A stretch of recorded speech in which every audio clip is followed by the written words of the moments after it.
Obviously, they get selfies of Rollins himself and a diva from NXT. I forget. Well, actually, it was kind of funny that too. Someone cropped the picture with WWE.com. Yeah. WWE.com, you click on the wrestler page, they actually show their Twitter feed. Yeah. And sure enough, there are those photos on WWE.com, which made that company very happy. And now here's Tyler Warner and Wayne Church. Yes, and welcome to another edition of the Great Wrestling Debate right here in the YouTube channel.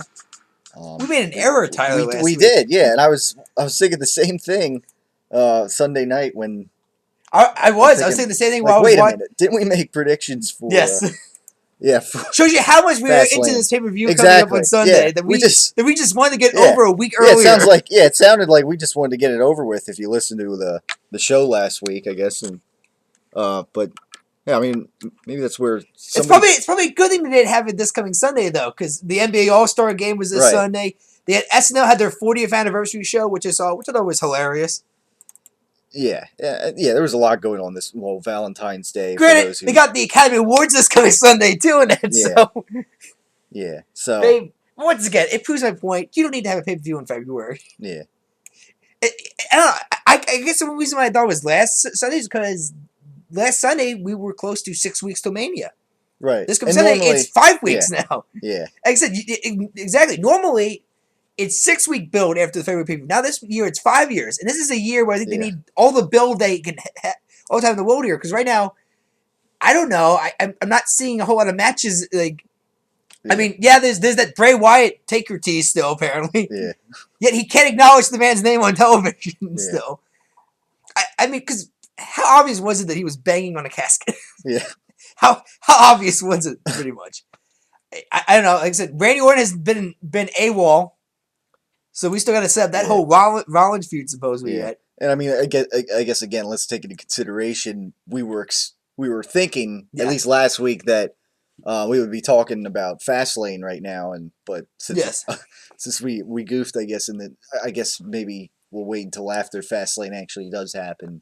Yes. Because I guess we were either expecting, I guess, either that to happen at Fastlane where Randy Orton comes back, or maybe the next night on Raw. So I guess we'll wait and see on that, but yeah, since Fastlane didn't actually happen yet, I guess we're just in the waiting there. So so we don't have Fastlane to really talk about yet as far as breaking it down goes. But I guess we did make if we have any change, I don't see any. I don't see any changes. I mean, I think we've nailed the prediction so far. Yeah. As far as the matches that they added, but I guess we'll go back later and re-predict if we missed anything, and if we didn't. Yeah, I don't think anything was really added to the card yet. Really, that we had not predicted. Yeah, so Barrett is going to defend against Ambrose. Yeah, granted, it happened the most stupidest way possible. Once again, wrestling logic with real logic is weird sometimes. We'll talk about that later though. But, and also the fact that we did say it was going to be the Usos defending against Kid and Cesaro. Yeah. So it wasn't like we did. Yeah. Like, those matches were not official last week, but you could pretty much tell by watching the product that that's where they were going. Yeah. But yeah, I mean, I guess we'll start off with Raw since obviously. Well, actually, no. Let's start the ST Takeover show that we both. Okay. Well, I saw 45 minutes of it. I think the first few matches, and now I made a priority though to watch this before I watch Fastlane. Mm-hmm. Which I guess I wouldn't have really had a whole lot of time to watch Fastlane right now, the way it's been busy the past couple of days. But so anyways, I would have either way. I was gonna finish watching this NXT Takeover Rivals before I even. So that just to show you that was on the top of my priority. Okay. That was ahead of Fastlane on my. But then again, Sunday night I find wait a minute. I guess it's next week.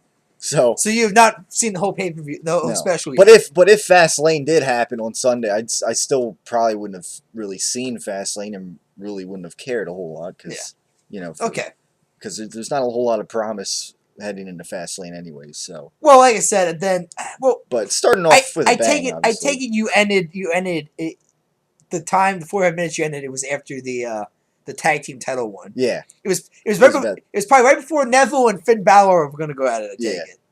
Yeah.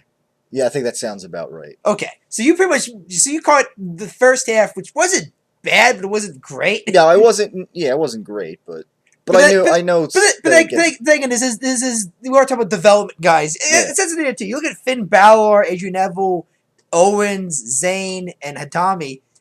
They're all kind of veterans. Right. You kind of also forget that they're all are guys like Murphy and Blake, which are kind of still very, I'd say, no pun intended, raw when it comes to the to wrestling and that. So, and not to mention you have guys that are still very green, like a Corbin or a Dempsey.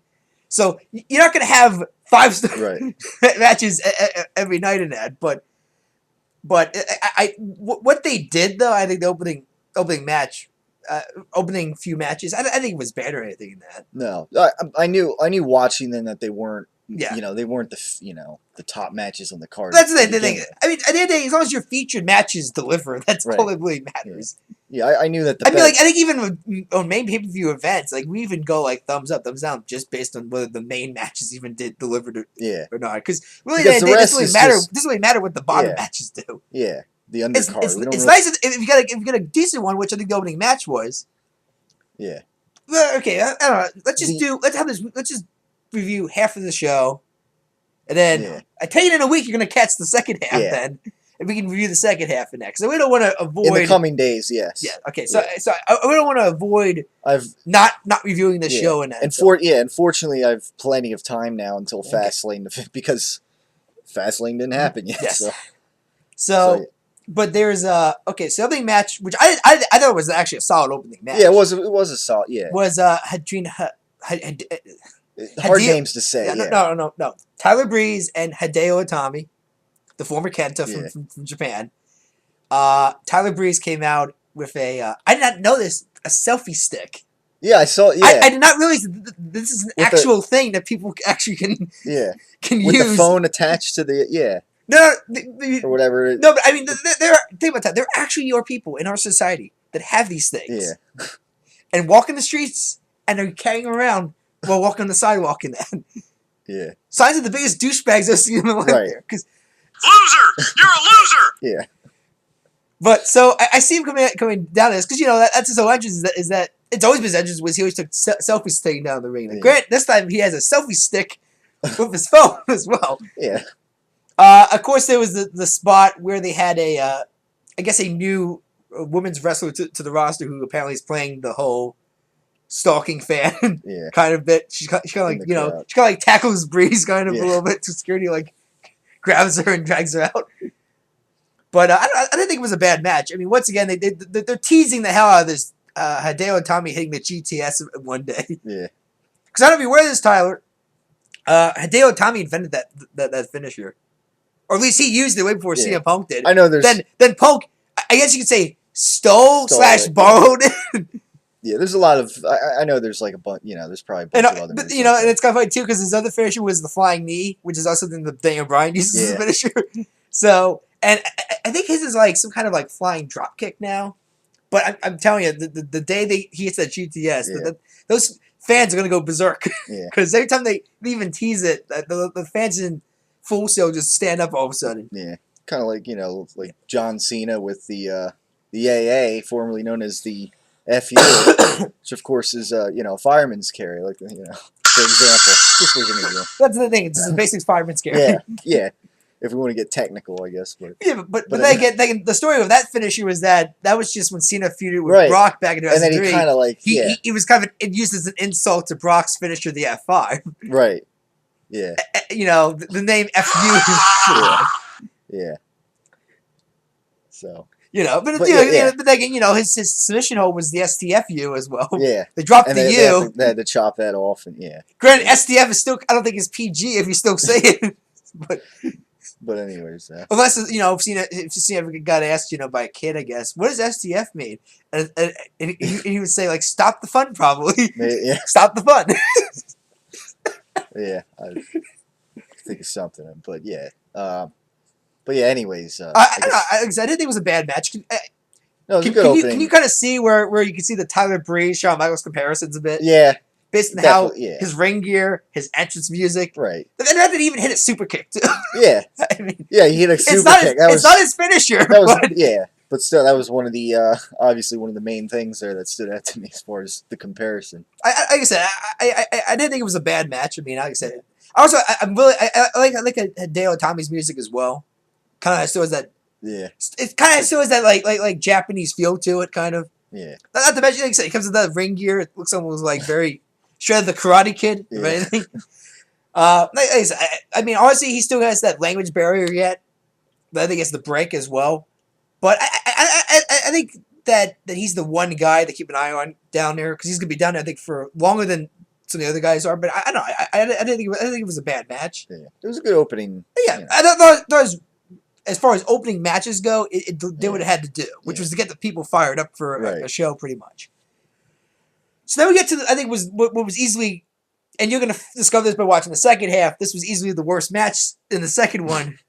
I was kind of expecting that too. As soon as I heard it was Bull Dempsey, Baron Corbin, no disqualification, I knew this probably is not going to be the. Right. I'd be shocked if these two guys actually, like, had a lengthy match. An extent, period. Because Corbin's whole big storyline is that he can beat guys just like that, pretty much. Yeah. Even though Dempsey's supposed to be this powerhouse in that, and I don't know. The one thing that irked me about this match was that for no DQ match, not a whole lot of weapons used. Yeah, that's true. And it was just like it was a little short. Also, that botch by Dempsey and Corbin kind of like really took people. When Corbin's going for the clothesline, yeah, and Dempsey doesn't go over, yeah, and eventually I think Corbin because he went for like a hard, he actually like went over, yeah, and all of a sudden, like magic, Dempsey just throws himself over the ropes and falls down. Which, of course, that got the fans of Osceola chanting, "You fucked up," chant, pretty much. yeah, I think at that point, like, Dempsey was actually underneath the ring apron for a table because there was a "We want tables" chant at one point early in the match. Couldn't find a table, so I guess he's just trying to fix the mistake. Finds a steel chair and just starts trying to wail the hell out of Corbin. Corbin dodges, hits him with a finisher. Like I said, Corbin obviously been building up as this monster pretty much. Yeah, definitely. I think as far as trying to keep him still the strong monster, I think they did a fine job still. Granted, he's a long way from that main roster. I hope they're not like just shooting this guy to the moon and let's call him up and in a year he'll be good. Yeah. Because like I said, this is kind of a guy I could see them falling in love with. He's a big guy. Yeah. He's got an awesome finisher. I give him that. The finisher looks pretty vicious. But no, I think he's still very green. I think staying down a little longer could still help this guy. But like I said, this was easily the worst match on the card. Yeah. They made the Lucha Dragons against Blake and Murphy. So they dropped the first names. That's actually probably a good thing because I don't know how far you can go in the roster with the name Buddy Murphy as your full wrestling name.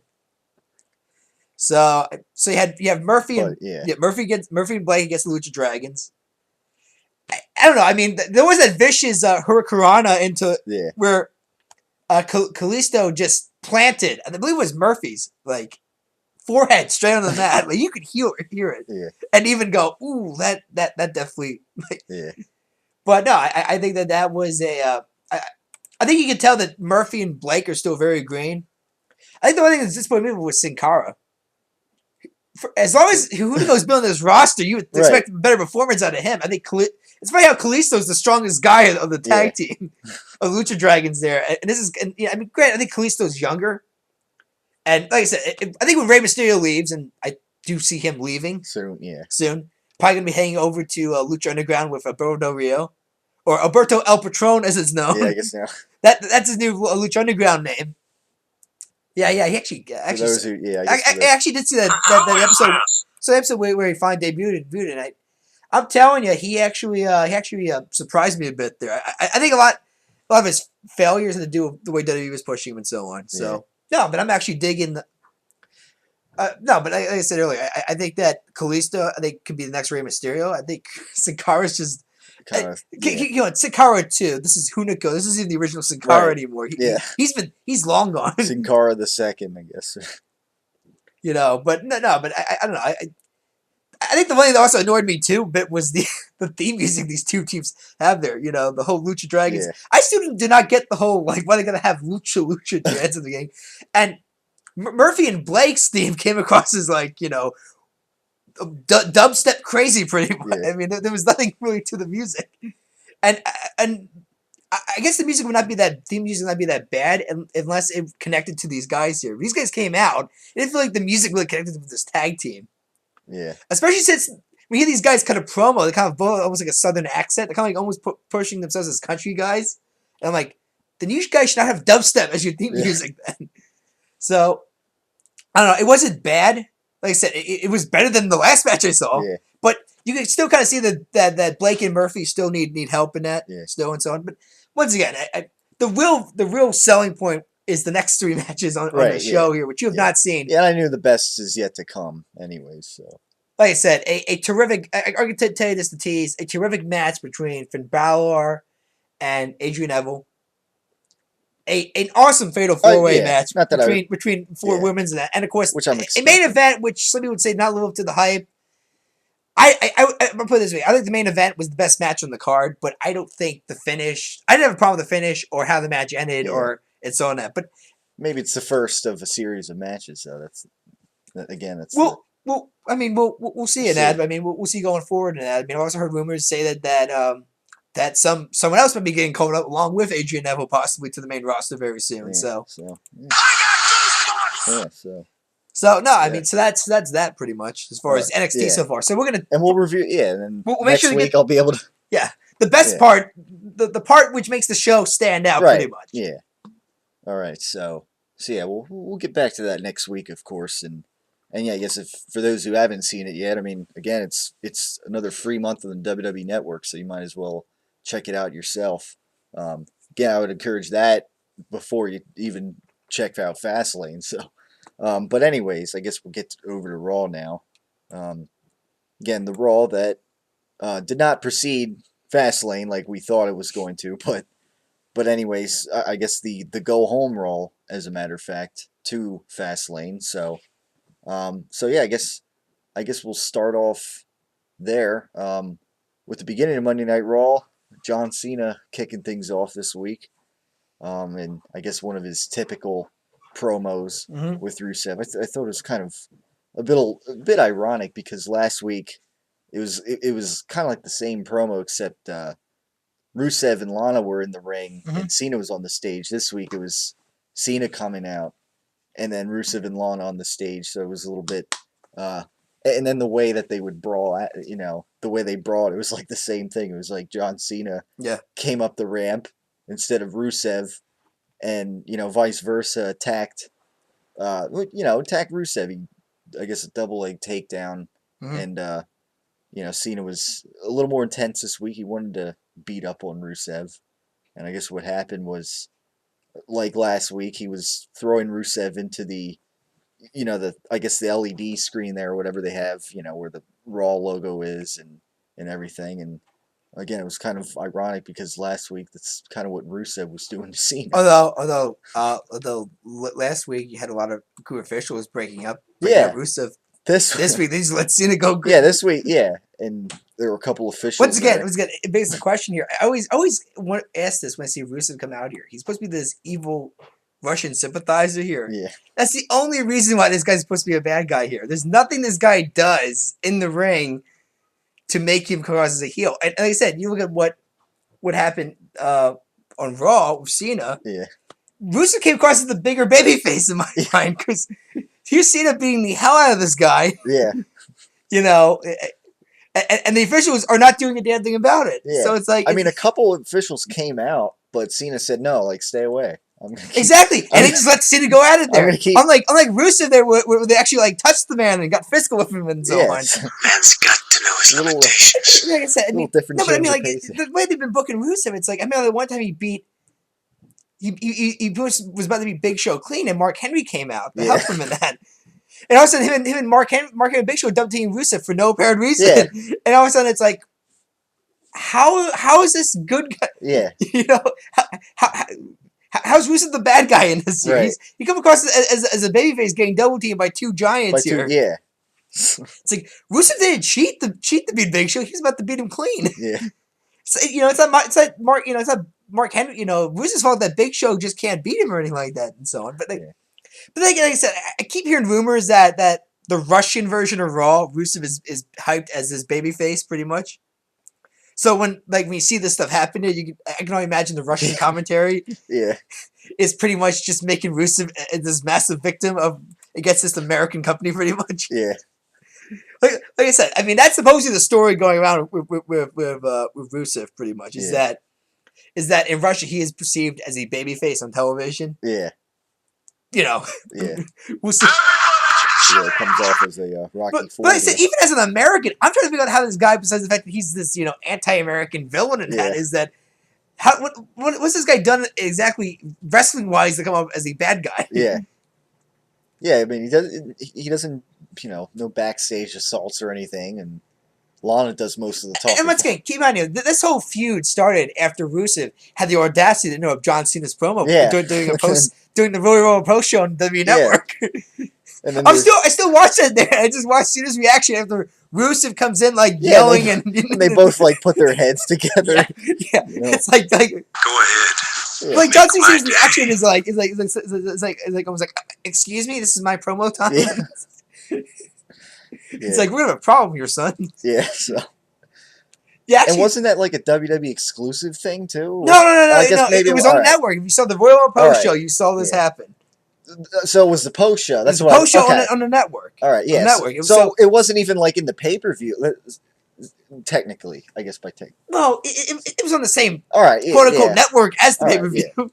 Yeah. I mean, I mean, it's not like you had to download an app on your phone to see this thing. Which unfortunately is what you had to do with the Dusty Rhodes appearance this week, pretty much. Yeah, I guess what I mean is it was after the close of the show, the main show, I guess, or the they were interviewing also. That's where they interviewed Rock and Reigns backstage, and Rock, I guess said, he's like the great one, the Rock, and he either said "Make it rain, bitch," or "It's raining bitches." Reigns like that. Yeah. Apparently, that's Rock's tagline for Roman Reigns now. Is either "Make it rain" or "It's raining." Trying to help him out a little bit. Yeah. I doubt in a PG setting they're ever going to go with any of those. Yeah. So.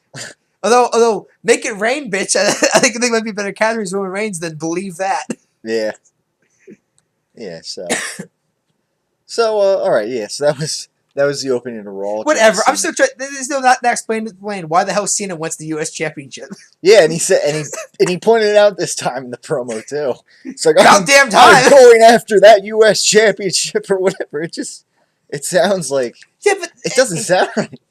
I'm still trying to figure out why would the face of the company, Grant, the old face, because that's the thing too. You notice in the comments, they're hyping up Cena as this old fragile guy. And he's only 37. Yeah, I mean he's not. Peyton Manning is older than this man, for crying out loud. Now, Grant, he is old and fragile too now, but Manning's also had massive neck surgery as well. Yeah. And he plays in a more physical sport, podium part than me. Yeah. No offense to the wrestlers out there. I'm pretty sure a year on the road and all that really does break down your body, and that I can believe that. Look at Ric Flair and Hulk Hogan as examples. Yeah. But I'm pretty sure a full year in the NFL at a certain age, especially at the quarterback position, can get very, very brutal on a body. Yeah. So, but anyway, that is my small. But then again, by the same token, in recent weeks, you're having Kane and Big Show are 5 years plus older than Cena, and they're main event. So it's a bit, I guess whatever. But anyways, I guess we'll get to that now that we've I guess. Oh, you mean the whole Daniel Bryan? I guess it was Reigns against Kane, Bryan against Big Show. Yeah. Which was weird because at first I looked at it and I like not in detail, but I kind of just looked at it and like, wait a minute, it looks like at first it looked like they were having Roman Reigns and Kane team up against Daniel Bryan. I'm like, wait a minute, but that can't be right. And but yeah, certainly you would think based on the way they showed it. I mean, obviously based on last week's SmackDown, which where supposedly they had a tag team match. Gauntlet match with Reigns and Bryan. It gets apparently the roster did not go to the United Arab Emirates. Yeah. So the roster was very thin for SmackDown. So they had to do like a bulk of the show was just one match pretty much. Right, which was this, I guess. It was pretty much Reigns and Bryan against whatever tag teams they had or any guys they had left pretty much. But you would have thought based on watching SmackDown and watching Raw when you see Big Show Kane, Reigns, and Bryan again being featured, you thought, is this the only people on the roster anymore? Because you would have saw SmackDown, a bulk of that show was Reigns and Bryan pretty much in the ring. So, but yeah, which I didn't see, of course. I stopped watching SmackDown a long time ago, Tyler. I mean, with the exception of a few weeks ago when you had, it was a bit more important because it was live too. That and they had to make up for having Raw live or not live, but pre-recorded or whatever. Okay. At WWE World Headquarters. Okay, I guess, I did see that a little bit, but yeah. I still didn't watch the entire thing. It's not important. It's not important. Right. It's not important in anymore. the grand scheme of things. In my mind, it's a waste of money. Yeah. Waste of space. Waste of time for at least NXT would serve a better purpose in that time slot than SmackDown would. Yeah. Those guys actually benefit from being featured on television in that spot than having whoever does not want then watching pretty much SmackDown, which just sets up Raw anyway. Yeah. I guarantee you, whenever you watch SmackDown, they're gonna just explain it on Raw. So what's the point of even watching SmackDown? Yeah, it's pretty much how I feel as well. So, but yeah, so that was what they had planned, I guess, for Roman Reigns and Daniel Bryan that night, and Kane and Big Show, of course, who are they have their involvements in the storyline here still. So yeah. Now I don't think they did the Roman Reigns and Kane right away, or did they? I forget. No, they had Dean Ambrose. Ambrose beat Harper. I mean, they waited a little until they. So yeah, they had. It was towards the beginning of the show, towards the end of the first hour, pretty much when it happened. But yeah, first they had Dean Ambrose and Harper, as you mentioned. Yes. Dean Ambrose getting the win here, and of course, Bad News Barrett coming out to the ring and everything, and and Dean Ambrose, I guess, tying him down to the ring pole there and forcing him to sign the contract. That was later. That was after Mizdow faced. Oh yeah, that's right. All right. And Miz, being the dickhead that he was distracting Mizdow in that. Yeah. Like I said, when Mizdow finally hits the Miz, get ready for a pop. Yeah. All right. So that. But no, that happened later on. But I guess we talk about that moment because we'll get to that. Yeah. Talk about logic here. Yeah. So he has him cuffed and a contract out, apparently before a title match. And if you watch, all he does is put the pen in Wade Barrett's hand, pretty much. And is forcing him to sign it. I don't even know how much of a signature it is anyway. It's like a script, yeah. And apparently that's official. That's a match in that. I don't know in what legal sense you could get away with signing a contract that way. Yeah. Especially if this was real life, I was Barrett, I would seriously sue this that you were being signed against your will to a contract that you did not want to do in the first place. I mean, I could picture the court, or a court case or something like that. I seriously do not know on Monday Night Raw here, you got the footage, and you clearly tell my contract. Bad News Barrett is tied to the ring pole, and you clearly tell my client did not want to have this match and was being forced into this match against his will. Yeah, well, I don't believe you. No, but what's good? That's wrestling logic versus real logic. Logic. I mean, in any legal sense, that contract in real life is pointless. Yeah, because you cannot legally get away with doing that in any scenario. Yeah, but this is wrestling here, so you got to throw that out the window pretty much. Yeah, I guess by that token, I mean, I guess that's what we're supposed to do there. But this is the same. It's not rocket science, people. But Tom, this is the same industry that got popular by an employee stunning the hell out of his boss every Monday and not getting fired or arrested for it. Yeah. Or I should say, he didn't get arrested and he didn't get fired, but he did get brought back as well. Yeah. So professional wrestling has always defied logic of the real world. Yeah. As far as nothing out of the ordinary. As far as legalities go in that. Yeah. But no, I don't know. Reigns against Kane. At least it's not Reigns and Big Show. Okay. Good point here. But still, yeah. Nothing to be. I can tell you this: when they put the mask on Kane for the last time, they may not take it off ever again. Yeah. It's at the point. If I can quote Tom Hardy's Bane from The Dark Knight Rises, I agree. If I can quote Tom Hardy's Bane from The Dark Knight Rises. No one ever took me serious till I put the mask on. No one takes the guy serious until he has unless he has the mask on now. No one's once again see Uncle Fester Kane come down. Right. I don't even know what he's even wearing anymore. I guess it's like it's suit pants pretty much. Yeah. And that's about it. But it's like he doesn't look intimidating at all. Yeah. But yeah. Anyways. Even with his quote unquote hellfire, theme song in that, Yeah. he's just not intimidating. Yeah. So. I mean, no. I've been a Kane supporter for years when he debuted and so on. So that it's to the point now where it's like either.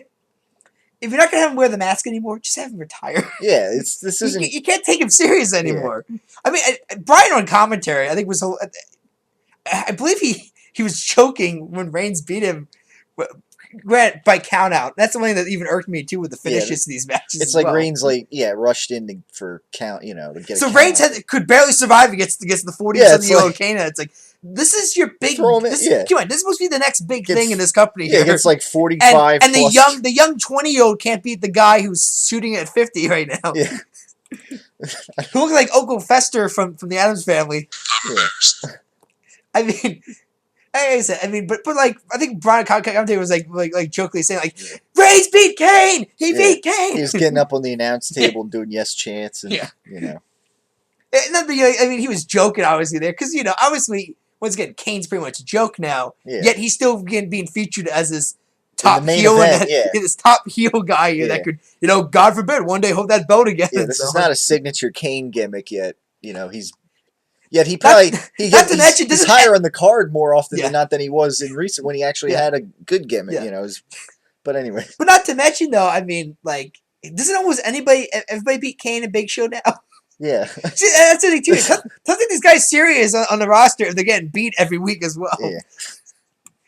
But here's the thing, they should never be in that position again. Yeah. They've been in that position for years, for far too long. Right, yeah. It's time to either back to the mid card or these guys should be just backstage people from now on. Yeah. And that's where, hopefully that's where some of these newer guys from NXT eventually work their way in the card. Well, once again, I mean, for me, that if Kane's beating a Sami Zayn on television, I'm going to really lose it. Right, yeah. There's no reason why a 20-year-old should lose to a guy shooting at 50. Yeah, exactly. Who's old enough to be his father. But yeah, so that was Reigns and Kane, I guess, if we're going to call it. Yeah. In a nutshell. Reigns by count out at the 9. I guess. So I guess moving on a little bit throughout Raw. Trying to think what happened after that. Well, was it Triple H after, as far as important things, I guess? Oh, Triple H coming out with Flair, talking about Sting. Yeah, I guess it was about midway through the show at this point. And Ric Flair showing up. But I'm loving the fact that one of the storylines going into this here is that Sting is WCW and Triple H is the WWE. We didn't talk about this last week, but that promo, we watched it. I laughed my ass off when Triple H acknowledged. No. When Triple H brought up that the reason why WWE beat WWE was because of him. Yeah, like if you hear it, he always says because of him. Yeah, WWE beat WCW. Yeah. And I'm like, yes, it was not Stone Cold Steve Austin, The Rock. Yeah. Not Kurt Angle. It wasn't. It wasn't Kurt Angle. It wasn't Chris Jericho. It wasn't. Once again, here, if you actually watch Triple H's career. If he was not a top heel in the company, he would be very down on the totem pole in that company, probably. I'm not saying he would have never been a main eventer. Yeah. When I've gone that far, but he's. But he was definitely he had a play his heel role definitely was the place. It's almost like when he brought up the whole Bryan B+ player gimmick. I'm like, the response Bryan should have had that was, "Have you looked at your career?" Yeah. I'm pretty sure you were not the A+ guy in the company. I'm pretty sure there was guys higher than you. Yeah. Whether due to popularity reasons or I mean, like, come on. I mean, the Hardy Boys, the Dudley Boys were probably higher on the card. Yeah. I'm sorry, the totem pole than Triple H was in that. I'm just. I was because like I said the TLC stuff got very over back in the day, and that because they pretty much invented that stuff. At least as far as I'd say tag team ladder matches went. Yeah. But like I said, no, I just remember laughing at that here. But this week he's pushing it as once again he's defending WWE and like he is WWE. Some more an interesting thing on Twitter, which was that if Triple H is WWE, then Scottie Pippen is the NBA. Yeah. Yeah. You know what I mean? Yeah. That's pretty much. Scottie Pippen's For those who don't know, yeah. Scottie Pippen's a great basketball player. Yeah. But Michael Jordan's yeah, probably better. Yeah. So it's like exactly. So it's like Troy, yeah, he wrestled WWE. Yeah, he did a lot, but Stone Cold Steve Austin's better. Yeah. Hulk Hogan's probably better on the list. Yeah, as well. Steve Austin was, I guess the Michael Jordan there in that situation. During the 90s, yeah. Hard to disagree with that. If that, you got to go Rock then. During their champion, yeah. If it was Austin, you go Rock then. Triple H is great. He was the great antagonist, I think, for Austin. I mean, great. You could say Austin's biggest antagonist was Vince McMahon to begin with. Yeah. But, I mean, and even then, like, when Triple H really got over as a heel was when he was teaming up with Vince McMahon to begin with. So even then, he needed help to get over as his heel. I mean, how even... If you actually look at Triple H's career, the only time he ever got over is when he had the certain element with him in that. Like, when he first got taken seriously as a singles performer was when he had China as his manager. Yeah. I mean, once again, you want to give one reason why China should be in the Hall of Fame? Triple H, I think, owes his career to getting noticed to her, pretty much. Yeah. Because I don't know if you aware this, China was not his first manager. I believe he had crap. Was it Harry Hughes? I don't know. It was this one like big jobber guy they had as like this supposed to be like this heavy manager. They had Mr. Perfect at one point be his manager early in his career, but Perfect left the WCW. Yeah. So that dropped pretty fast. But really, when he had China, that's when people took him notice because he was this Amazonian woman here. Something kind of out of the ordinary here, kind of like beating up his opponents to help him out in that. Then of course you have DX. He's riding Shawn Michaels' coattails, the popularity then. Yeah. Yeah, there was the DX army. He got over that point. Him and Rock had that great feud in that. I don't think he ever got to that certain level. He was still kind of mid-card at that time. He turns heel. I mean, once again, he has the line of China. He's the line of China again to try to get over. He wins the belt finally. Granted, not only took him as serious as main event until he beat Foley. I think, so once again, he's Mick Foley, have a serious rivalry with Mick Foley to get taken seriously as a main eventer then. Then, of course, he does the whole Helmsley faction with Stephanie. So he needs Stephanie McMahon to get over, more as a heel. Then, to add more, you got to have Vince and Shane help you out to get over as a heel then. Then what? 2002, he comes back after injury, turns babyface. Yeah. They keep bragging about how he comes out to this massive ovation. Yeah. At Madison Square Garden. I can news for you. When you've been out for 11 months, anybody can come out to a massive ovation probably at Madison Square Garden now. Yeah. He comes out, he wrestles Jericho in the main event, which was a stupid idea then. It is a stupid idea now. To this day. Should have been Hogan and Rock closing that show. Not that Jericho and Triple H didn't do a bad match, but, once again, Triple H wins the belt over Jericho, the Undisputed Champion, and that. Then, of course, he drops it a month later to Hulk Hogan, because at that point, Hogan turned face, because he came in as a heel that year in the NWO. Then he turned babyface after the Rock match.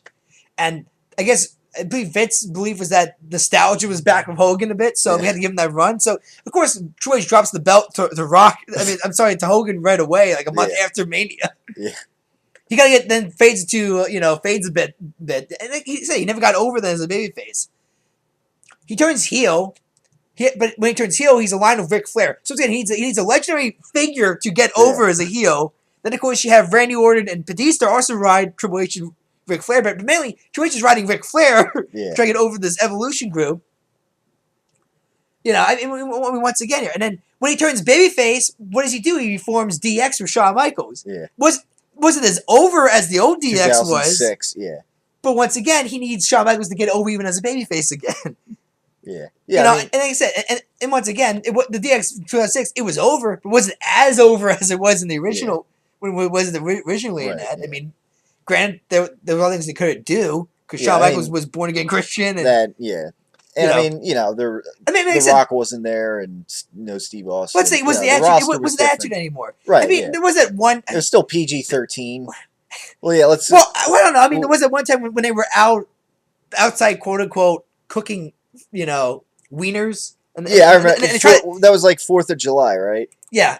And they tried to do the whole, mine's bigger than your, like sweet which is, but then, I believe they had Sean go off the distance, and then I think they had Candice Michelle come in, and I guess they were acting like they were getting a blowjob or something. Yeah.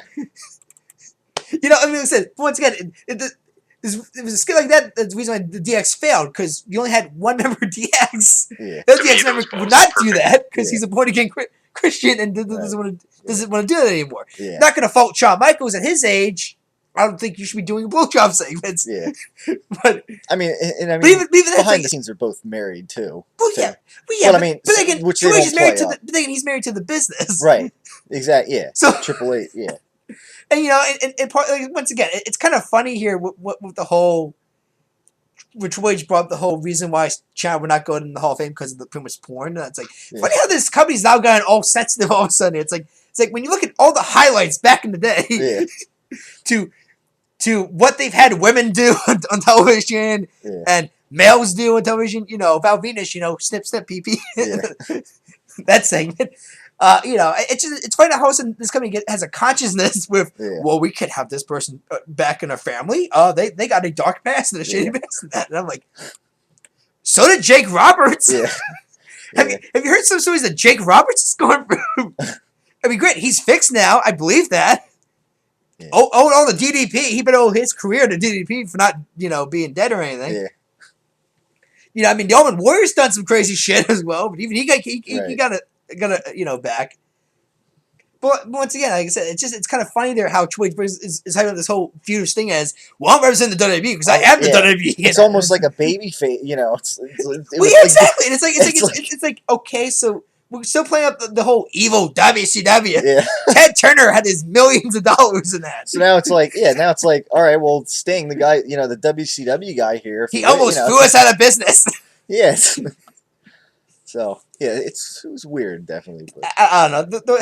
All I know is that Ric Flair is still a douche. Yeah. When he said, and when he brought up the main event, the match of Bryan, the Bryan, and he says, I said Triple H was going to beat him in 5 minutes. Yeah. I'm just like, shut up, Flair. Yeah. Just shut up. Yeah. I mean, I should be surprised because I think Flair during a and I think it was during the E3 bit where and this is where I believe Flair was drunk easily. Because you know, he went like this rant about his kid dying through the cocaine and how he gave his ring to his son and that, you know, in the casket. And this is pretty much what got Jim Ross fired. I mean, Jim admits it could have been handled better. Granted, E3, you know, I'm sorry, EA did not have no 2K did not have a problem with it, but WWE had a problem with the way that it was going in that. But I think like Flair made a comment about how, well, yeah, I go from Bruiser Brody to now to wrestling Bruiser Brody to not gonna put over a guy like you, pretty much. Yeah. And even I think you heard Bryan's reaction, kind of like, okay, that was kind of an insult, you know, bit. I mean, like I said, I think Flair's whole deal with it. I mean, he said this with Foley too. I mean, Foley. Yeah. I mean, one time during a special for Mania on a panel, Foley and Flair talk about WrestleMania moments, and Flair brings up the whole like, well, you know, man, if you didn't do the crazy shit that you did, pretty much, you never got over this business. And that. Like, I mean, like I said, it's like, dude, shut the hell up. Yeah. Like, I don't give a crap. It's like, you're on these panels here to put these guys over. Yeah. I don't care if you don't like the guys, don't believe in the guys, don't believe. Back in your day, these guys would have got over. Yeah. You know, screw what you guys did in the 80s and 70s. Seriously, screw it. Yeah. Either come in, do your job, or just shut the hell up. Yeah. Because it's like, Flair, I don't know if you noticed or not, you got this ledger of fucked up stuff you've done in your career. Yeah. And I'm pretty sure you're aware of it, but I'm sure any of these other guys could easily bring this up in the same panel. Right, yeah. And you would probably shut up then. Yeah. But they won't do it because he's still Triple H's buddy, yeah. you know. So yeah, Triple H getting a little angry here and shoves Ric Flair down. Which is probably the best part of the segment. Yeah. Yeah. Shutting Ric Flair the hell up, finally. Yeah. Yeah, a bit of a, you know. It was part of the segment there, but still, it's like, I would have probably shoved Ric Flair too after hearing those Daniel Bryan comments. Yeah. So yeah, that and. But and yeah. that was, but like I said, I'm just like, is this really going to be what the drive for this feud is going to be? Is it's WCW versus WWE? It's that, yeah. It's like they're trying to. I don't know. And it's like it's kind of like. I mean, it's like, oh, well, it's the former franchise guy of WCW. It's the franchise is WWE, and I'm like, Triple H is not the franchise. Yeah. John Cena is more of a franchise player than Triple H is. Yeah. If you're gonna do face WWE versus face of WCW, then maybe you should have John Cena in this role. Yeah. Then. Yeah. Just saying. Triple H at this point is more of a coach, I guess, rather than a player. No, he's pretty much what Flair said. He's an executive. Yeah, exactly. That's his job now. He's and Ric Flair even pointed that, you're like a part-time wrestler now, and he kind of pointed that out in the pro. So, but like I said, I it's a part-timer against a part-timer. We'll see on Sunday what these guys actually say. I mean, I guess we'll finally hear staying open his mouth finally. I guess, yeah. No more subliminal messages. Right. So, I don't know. Like I said, I hated the Flair comments. Thinking almost everything comes out of Flair's mouth now just pisses me off, which is, by the way, he's also starting a podcast apparently now. He's joining the ranks of Austin, Jericho, Piper, Jim Ross. He's starting his own podcast. That's all people want to hear now is an hour Ric Flair just mumbling about how the business is dead and blah, blah, blah, and so on. That's all I'm sure everybody wants to hear in that. And how Mick Foley should not be a Hall of Famer and not be a legend and blah, blah, blah. Yeah. And so on. Yeah. So yeah, that was basically that segment. And again, it'll be interesting to see what maybe Sting finally has to say, opening his mouth at Fastlane with Triple H. All right, so yeah, it was a lot to talk about there with Triple. But anyways, moving I'm sorry, on. I'm sorry, Tyler. Flair just pisses me off a lot. No, I got it. It's just I'm sorry. I agree with that, but especially after the swan song he got for retirement. Yeah, it's like they're trying to like make too much out of it, like complex this and add too much to it. No, they didn't have to do that. But it's like, do you understand that when Shawn Michaels retired, all he got was in the ring? Hey, see you guys, bye bye, and maybe a hug with Triple H then, and then he was done. Yeah. Flair had all living guys come back pretty much. Any living member left the wrestle come out. The entire roster came out and pretty much broke kayfabe. We had Randy Orton up there front row clapping his hands. You had JBL clapping his hands. Big Show came in and hugged him and that. I mean, everybody broke kayfabe to honor Ric Flair for his retirement. Of course, then he goes to TNA and wrestles Jay Lethal, and then he wrestles Foley again. Yeah. And so on. But no, like I said, it's like this guy has is there any graciousness to Ric Flair? Yeah. Does he have any honor when it comes to I understand WWE could have just had me just leave and not acknowledge me at all as retired and so on. Yeah. Yeah. But once again, it irritates me that this guy still has his ego trip, and it's like, Hogan fits in that same category too here because limitations. But it's like, dude, you could die any day, Flick. Yeah. And the ring you're going, nobody's going to show up at your funeral. Yeah. At least, nobody should at least get your lesson. Yeah. So I guess after that you had, I don't know, I guess you had Paige backstage. Yeah. Who was supposed to wrestle, and I guess had her clothes taken. Had her clothes taken, I guess. So, she was back, I guess, in her bath towel and whatever. Yep. And, so I guess using one of the rosebuds. Yep, she came out wearing fairy, Disney, fairy dress. It's like something Disney inspired, I guess, and winning that match. And I guess face Summer Rae. Nikki Bella. Well, yeah. Well, face Nikki Bella. It's Fastlane, but beat Summer Rae here, of course. On the not a surprise, Actually, did you notice that all night and also last week as well? It's not just Fastlane; it's WWE Fastlane. Yeah, even the wrestlers. They have to it's WWE Fastlane. They have to clarify that maybe so that I don't know, mistake it for a NASCAR race or something. I don't know. Well, no, Tyler, because maybe TNA Fastlane is this Sunday. Yeah, that's true. Or UFC Fastlane is this Sunday. Yeah, I guess. Or maybe it's Manny Pacquiao against Floyd Mayweather at Fastlane this Sunday. There's a lot of Fastlanes, I guess, on the Sunday. Yeah. There's an Eagles song, Life in the Fast Lane. We got a WWE Fast Lane, I guess. I don't know. But so yeah, that was that for the in the Divas world today. Yeah. I guess on Monday Night Raw this past week, and you had Dolph Ziggler and Seth Rollins take each other on here. I Yeah. guess it's kind of funny beforehand. Dolph Ziggler in the promo, Yeah. kind of pointing out, maybe like hinting to the intro of today's edition as well, like how Seth Rollins. I'm sure you had an interesting Valentine's Day or whatever. And, Yep.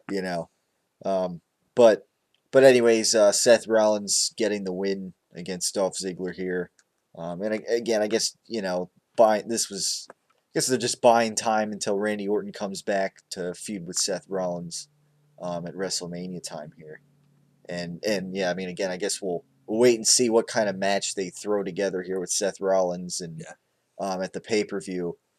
Considering there's some guys that left over who probably won't have a feud or a match, a one-on-one match, so they might throw together a big tag team match. I don't know. We'll wait and see. Well, some brought the idea, because I brought the idea of Big Show, Kane and Rollins last week, against Ziggler, Ryback, and Rowan. It could be Rollins and JJ Security against these two guys. Yeah. I don't want you to do that. That's such a disadvantage to Rollins, because they already they're pushing Noble and Mercury as these like jobbers anyway, or stooges. Yeah. So how's it going to benefit him in a 3-on-3 match? He would probably rather want to have Big Show, Kane, two big guys go in and be his partners. Yeah. Yeah. Speaking of Twitter, though, we got to bring up the Darren Young stuff. All right, which I didn't see a whole lot of, really. I didn't hear a whole lot about it, but it's just it's kind of weird. This story happens. They get a lot of coverage, like I think it should have gotten, because it goes a whole lot towards censorship and also maybe WWE's business practices going forward. Yeah. But it's like all of a sudden Darren Young gets promoted on Raw. He's actually getting advertised for a match. Suddenly, suddenly he's getting advertised. But his new look now, his more badass look that he's been working on in that. He doesn't even look like John Cena anymore. He got rid of the faux hawk haircut, which got people annoyed in that. And him saying that he's gonna have a partner for the Ascension. Great, we never figured who the hell his partner is. Yeah.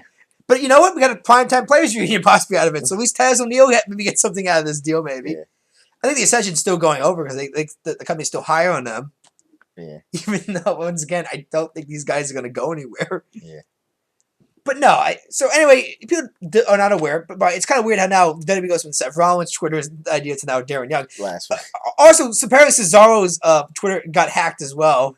There was some posts about like Die Old Man and so on, and the crazy old man doesn't know anything about wrestling, and I'm better than that.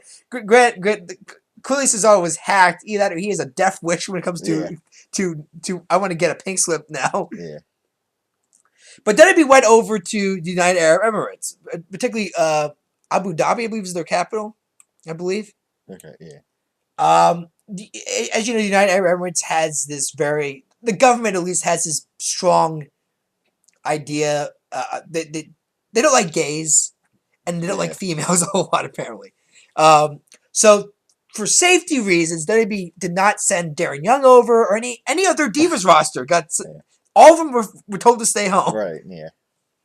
So Darren Young sends a tweet pretty much saying, like, well, I don't know why we should be doing business with a country that does not accept gays or women, apparently. Yeah. Or doesn't treat with respect, I guess you could say, in that, And apparently then, immediately after that, it gets deleted. So then, then Darren Young posted another tweet. I think a few minutes later, it says like, "I feel like I'm by myself. Like nobody has me back pretty much." And I think a lot of former wrestlers came out and supported him. Like Sid Vicious came out, Lance Storm came out. Like a lot of guys came out and supported this guy pretty much. But at this point, it's the point here. It's like, okay, if you can't bring over your entire Divas division, even your champion, and you can't even bring over again. Darren Young's not been promoted at all on television recently in that. But you can't even bring over one of your openly gay people on the roster. That even they're aware of right now. Yeah. Because who knows? Maybe someone else is in the closet in that company. Which is all right. But yeah. But it's like maybe you should have to do business with this country then. Yeah. Like I said, I'm sure that's not the view of the general of everybody in the United Arab Emirates. I'm sure it's just the government's view right now. It's a fucked up view. I think it's a dated view, but nothing should really shock me really, when it comes to that region Right. sometimes. Yeah. But it's just, I probably would not have done business at all then. Why even bother going over if you still can't send over your Divas division Yeah. or even one of your talents because, well, you guys might get beat up over there. And those laws, man, they're so crazy that we can't really do a whole lot about it. Yeah. It's just, like I said, it's kind of weird. And the W came up with a statement saying, like, we do not censor tweets and that and so on. Yeah. It's funny how despite all the publicity, the Seth Rollins they got, that this thing did not get in a whole lot because this was a lot more serious in my mind. Yeah. This was censorship of an employee. Yeah, this is something big with the business. I mean, yeah, I mean, Once again, it makes you question. Also, okay, instead of just thinking about the bottom line. Because again, United Arab Emirates is a very big. It's a country that is progressing technology because they do have. I believe they do have the world's tallest building. I believe in their capital. Well, did you ever see the Fast and Furious trailer? The first. No, the seventh one. The seventh one. The one that just came out. I didn't. It's been all over television, Tyler. I maybe saw it once. The scene where, which once again probably showing you how ridiculous this action franchise has gotten.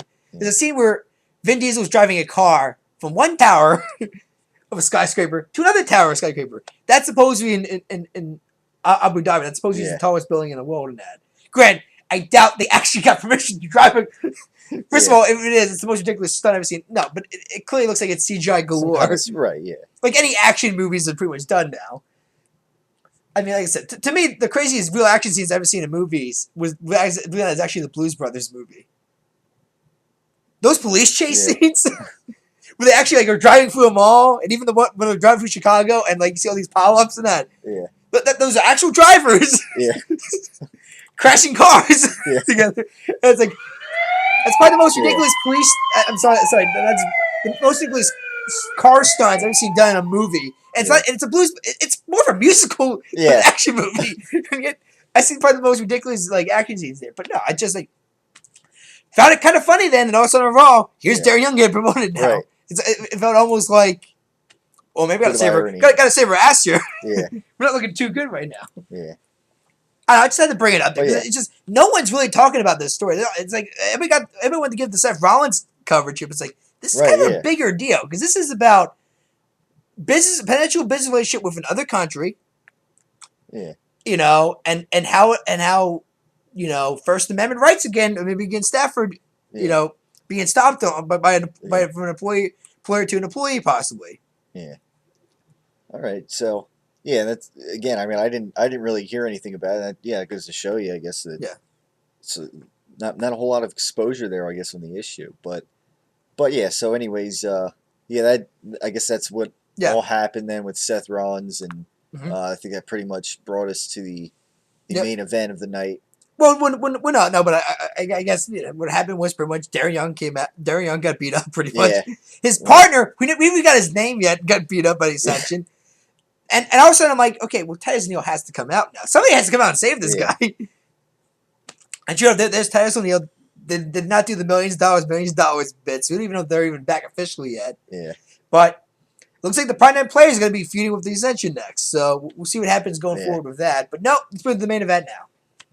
First thing you notice about this main event, different from what the Reigns Kane one,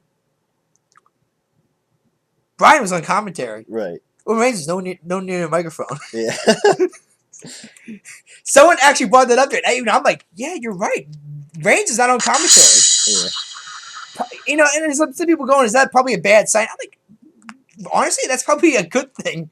That shows the company actually is acknowledging this guy might need to stay far away from a microphone. Yeah. Or if he has a microphone, say as few words as humanly possible. Yeah. So I mean, he does come. He is out there, throwing T-shirts for some reason. And once again, he they continue to show him in his backstage locker room too. At one point, they showed him sporting his T-shirt. So there is a bit of I guess transition there. Yeah. As far as well, he doesn't just lurk. Obviously, Tyler, you're gonna be the face. You got to sell merch. Right. No, but not just that. So you got to promote your merch to sell your merch. But he no longer, it's like something he kind of evolved out of though. That's the thing.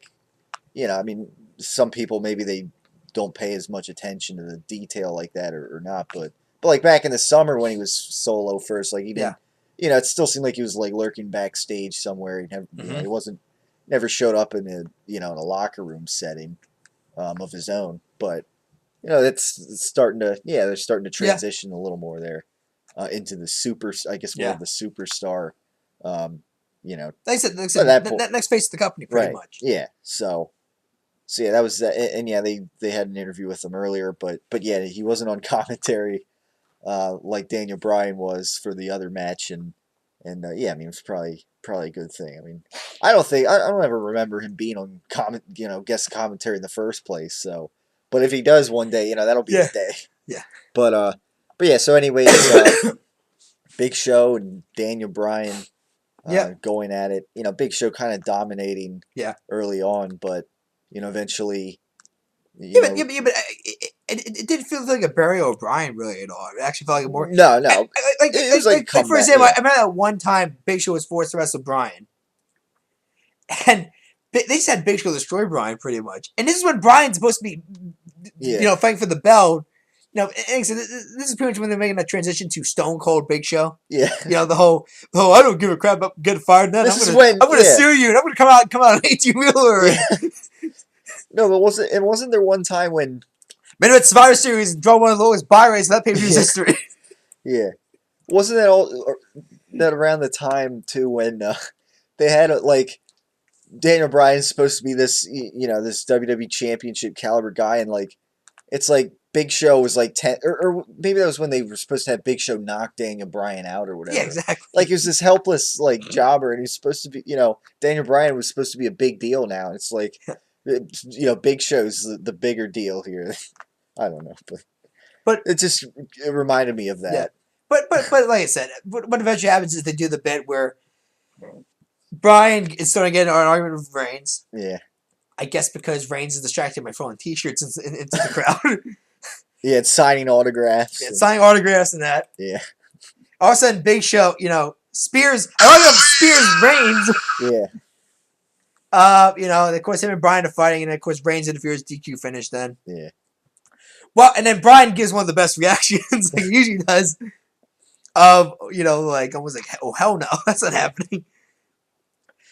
For a while, it looked like they're actually going to end the show with Reigns kicking Bryan's ass easily. Yeah. And all of a sudden, I'm like, no, you can't end the show. And all of a sudden, you see Bryan getting mad. And all of a sudden, I'm not going to lie, it was probably the best brawl I've seen in a long time for a Raw. Yeah. Or in WWE period. Those two guys beat the holy hell out of each other. Yeah. Both of them did. I mean, both guys, in my mind, came away as a winner. If you were not impressed with how Roman Reigns handled the brawl, I don't know what's going to make you be impressed with this guy anymore. Once again, he's not telling any jokes. He's just being a total badass. That's all you need this guy to do is just come out and beat people up. On this occasion, he has a bloody mouth in it. Like, you see blood coming out of his. When he's even smiling, he's even saying at the end, like you and me, I got you. You got you, pretty much. I got you. Yeah. And you can see blood kind of like. Oh my god! Yeah. But I mean, those two being a hell of a I think it was one of the best brawls they ever did. It was not too long, wasn't too short. Both guys got enough offense in each other. Both guys look like they've been through a beating. Yeah. Like I said, for a match that, I don't know, I think they've done a shitty job building up to. Yeah. That was probably the best way to end it. Granted, I think SmackDown, they could easily scoot off. Easily. But then again, by the same token, we probably won't even watch that. Exactly. So because we don't even feel like, it wouldn't even be in my mind to begin with. To me, that's the closing image for this match, bro, is that these two guys just beat the holy piss out of each other. Yeah. And they should, because what's on the line? A main event. Yeah. And like I said, ironically enough, it's the commentating team that actually brought up. It's like, you guys should be beating the hell out of each other. Because one is trying to get back to the main event from last year. One's trying to get in his first main event for the first time in his career. These guys should be beating the holy piss out of each other. This is so much on the line this Sunday. Right. Or you could be the John Cena of the group and just tell jokes and giggle. Yeah. And when you lose, just come back the next night and Raw and go, whoa, shucks, I guess it just wasn't my night. Yeah. Yeah. I like that some of you guys boo me and some of you guys cheer me. Something again that Cena mentioned earlier. Yeah, exactly. But ironically enough, but no, like I said, hopefully that's not Roman Reigns promos going forward as well. It's okay, guys. Yeah, don't. Roman Yeah, Reigns promo going forward, I think, should be focus on the opponent. Yeah. No. It should be it's what he did in the Rio interview, which is I don't give a crap. Well, I'm yeah, getting that, paid no matter what. right. Yeah, that's true too. We said that. You know what?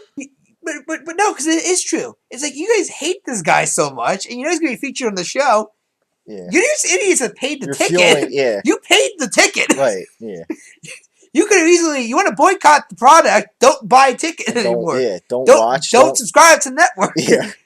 You know, don't buy a T-shirt. Yeah. I mean, you know, no. It just, for example, all the John Cena sucks people. I see.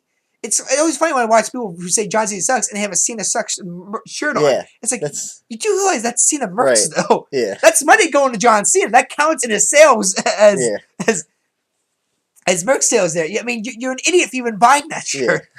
Yeah. Right. And once again, I think Cena's stale too. Then I don't buy a John Cena T-shirt though. Yeah. I'm trying to fix a problem. Right. Yeah. You idiots here are like get pissy and moan on Twitter after John Cena wins a championship, and you're wearing a John Cena sucks shirt, and I'm just like, you're part of the problem, though. You're the reason why the guy's still over. Yeah. So yeah, I guess they're pretty much put the icing on the cake there at the end of Raw, and that was the go home show. And again, probably I don't see myself watching SmackDown. So if they do maybe screw with what they did between Daniel Bryan and Roman Reigns, the only other matchup I can see him doing is the primetime players against the Ascension, and in that case, I'm going with the Ascension probably. Yeah, as far as adding, even though I think Darren Young deserves some kind of a shot here. Yeah, it looks like he's actually improved his look. He actually looks more. I mean, I'm serious, Tom. He grew facial hair. He actually looks different. Yeah. I mean, because the other joke with him for a while was that he looked just like John Cena. Well, if you remember when Cena, before the Authority came out, they won Raw, he's cutting a promo. Yeah. And who's right next to him? Darren Young. You can't say he's the Black John Cena. Watch those two guys next to each other, they look really different from each other. Yeah. So it's kind of weird. But once again, it's kind of weird how this Twitter stuff happens. Doesn't get a lot of attention. There is some attention though, negative to this company. Yeah.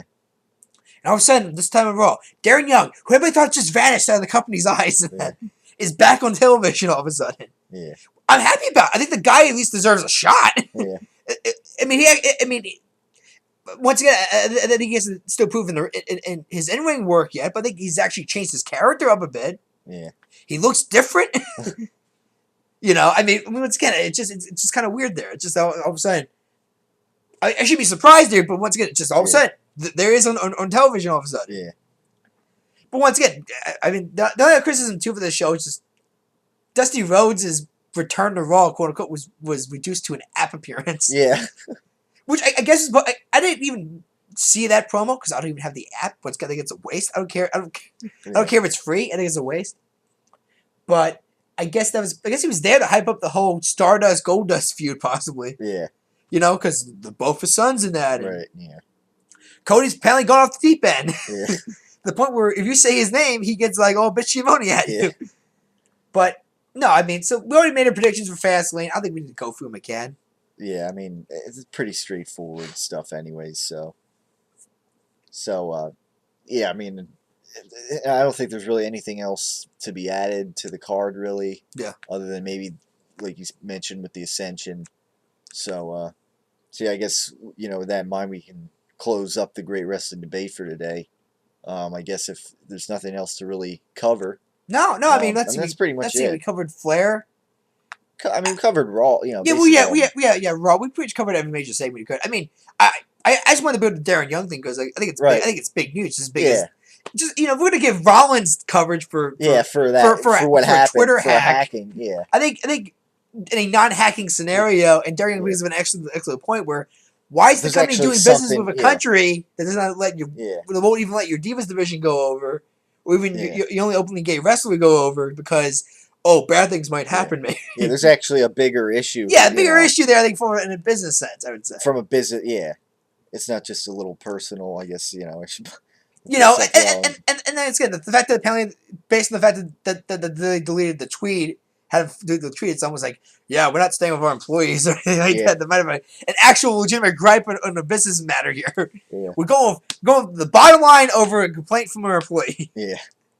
So yeah, I mean, if you want to hear the predictions again, I mean, I guess check out last week's edition. Episode. It's still up on the channel. Yeah. I mean, well, once again, there might be some changes maybe to the show going forward, possibly. But yeah, I mean, pretty much everything else. I mean, I don't think we'll, there's anything really. We might be able to do something maybe, going forward and added.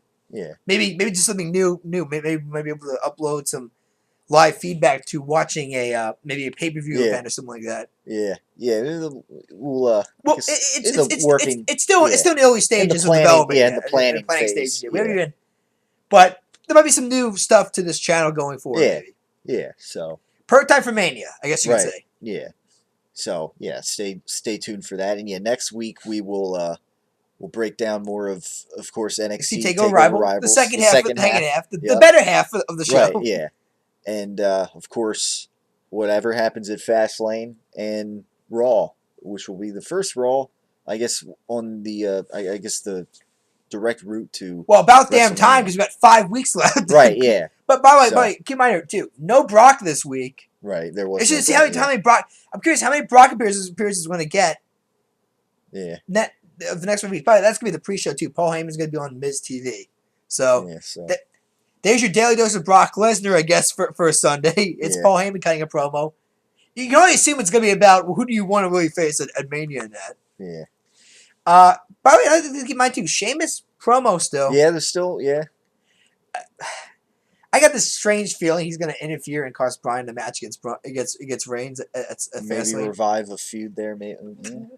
Originally, that was the plan, and then supposedly it was going to be Ziggler and Bryan, but there's been no signs that they're going in that direction. Yeah, I don't know. Yeah. So I mean, if Bryan's going to do something at Mania, I know that they're not going to keep him off the card. I'd be really shocked if they do that. Yeah. And next thing, Sheamus has to face somebody. Right. Yeah. And it would be nice to turn him heel. Yeah. You know? And they are lacking heels right now. Yeah. So because what you got Lesnar, Rollins, and then Big Show Kane. Lesnar, who probably it should be Bray Wyatt in third right now. Yeah. Actually, you probably could say that because it's going to be feuding with Taker. Yeah.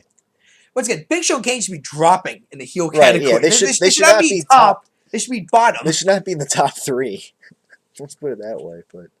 But I'm just got that strange feeling it's gonna be Sheamus popping in there. That could definitely be an interesting, event at Fastlane. I guess we'll wait and see on that. Again, maybe see if Randy Orton makes a surprise return. Well, that's the thing too. If Rollins comes out and just cuts a promo because screw it, you already got a Sting Triple H promo gonna happen at Fastlane. Might as well just it's like when Rollins comes out and all of a sudden Orton comes out of nowhere, maybe out of the crowd and RKO's. Maybe because I didn't even know that feud's happening. Yeah. The fact that Orton, Rollins is bragging about how he's the future and that, and, it's like Orton for a while has been bragging about how he's been the future for years and that. So you can kind of like see that feud brewing there, kind of. Yeah, if not at Fastlane, I would, it's got to be the next night on Raw. Hopefully. I mean, all in all, this card I'm not really that impressed with compared to the most. This Fastlane based card, on what we're not or the WrestleMania going right now. The stuff they're planning, it's just because of the fact that I need to see a lot change in 5 weeks to maybe really get an issue in this card here because the stuff that's planned, not saying the matches themselves. Rollins Orton's going to be a good match. Yeah. I think Bray and Taker can deliver. Although it'll be interesting to see how much Taker can go. Right. Yeah. Sting Triple H will be interesting as well. Yeah. Once again, Sting is in his 50s. In his 50s. Yeah. Interesting to see if he can how much he can bone with Triple H. Yeah. Cena Rusev. There's still still not explained to me why these two hate each other so much. It feels like the only reason this feud even started was because Rusev interrupted John Cena's promo. Yeah, that's the only reason why it started. Yeah. That's like the stupidest reason to start it. And they also got to explain to me why John Cena has any interest in the U.S. Championship. Yeah, suddenly this week, I'm getting that U.S. or whatever he said. When that belt has meant almost nothing for a while. Yeah, so. They also got to explain to me why Dean Ambrose also wants the Intercontinental Championship all of a sudden. Yeah, again, that too. I mean, dropping down the card a little bit right now. So I mean, once again, I think Dean's going to turn heel in Mania. Yeah. I still am holding out that that's going to be the finish. It's Reigns wins the belt. Do you think Dean's coming out to congratulate his buddy? All of a sudden, Dirty Deeds and cue Rollins music. Yeah. And they end the baby with a shocking ending. Yeah. Rollins wins the belt. Yeah. Yeah. Because once again, maybe Rollins. will get goosebumps. Once again, who's Reigns going to feud with? Because Brock's pretty much done. Right at that point, yeah. It's not, in fact, the fact that apparently Brock is offering to train Punk for his UFC match, almost to me guarantees Paul Heyman guys Brock's in thinking UFC. Yeah, almost guarantees me that Brock is definitely thinking UFC first. And It's not rocket science, people. so once again, it's not going to be a rematch with Brock at Extreme Rules. Who's going to feud with next? Right. And maybe Bray. Granted, he loses the Taker. He's coming in on a loss, so there's no point in having him feud. Big Show Kane would just be a nightmare. Yeah. So it's either feud with Dean Ambrose, who turns heel. Once again, if it's not Mania, do it the next night of Raw. Because the next night of Raw has to be a shocking moment in my mind. Typically is a big. You had Brock Lesnar coming back. You had Ryback turn heel. That wasn't really as big as Lesnar coming back. Yeah, it wasn't a big. But it did kind of, I guess, shock people a little bit. Yeah. You had the Shield, and you had the Shield helping Bryan out there, and you had them look like a top face tag team stable pretty much. So why not have all of a sudden on Raw Ambrose hit Dirty Deeds out of nowhere? And once again, maybe that's the feud going forward. Once again, if Ambrose is on a losing streak, I think it's kind of pointless. Yeah. Well, like I said, Rollins maybe, unless the only thing that might prevent that maybe now is the whole penis gate deal on Twitter. Maybe they want to hold the belt off of him for a few months till that dies down. Yeah. I mean, even though I suppose he's not getting punished at all, but right. No, like I said, so for me, that's my prediction for the Mania finish. Is that I think because first of all, I really hope it doesn't. I really hope what we don't get it is a no contest and it's a triple threat match at Mania again. Yeah. Just because all they're doing then is just inserting Bryan in to make the fans not shit over Reigns and Lesnar. Yeah. I'm like. That's still kind of if there's that concern in the first place. You're still kind of wasting. But you're wasting Bryan's spot though. My mind. It's like the result still is Reigns wins the belt. Fans boo, whatever. You will just stay committed to Lesnar Reigns then. Yeah.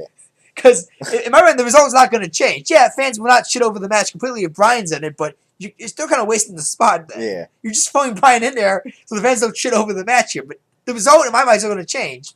Reigns wins the belt. Crowd shits over Reigns. Yeah. Whatever. If you're gonna stay committed, unlike last year, to the main event, you must just stay committed to it. Yeah. So once again, that's pretty much why I'm going with I think Reigns beats Bryan, because I think there's no point having Bryan in a triple threat match if he's not even going to win the match. Yeah. Listen, that's just my thoughts for Mania. Yeah. All right, and we're on the road to WrestleMania certainly, and we got Fastlane coming up, so.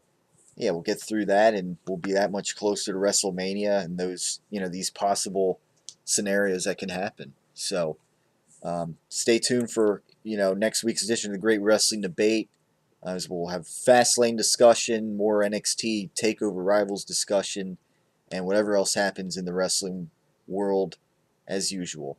So, thanks for tuning in.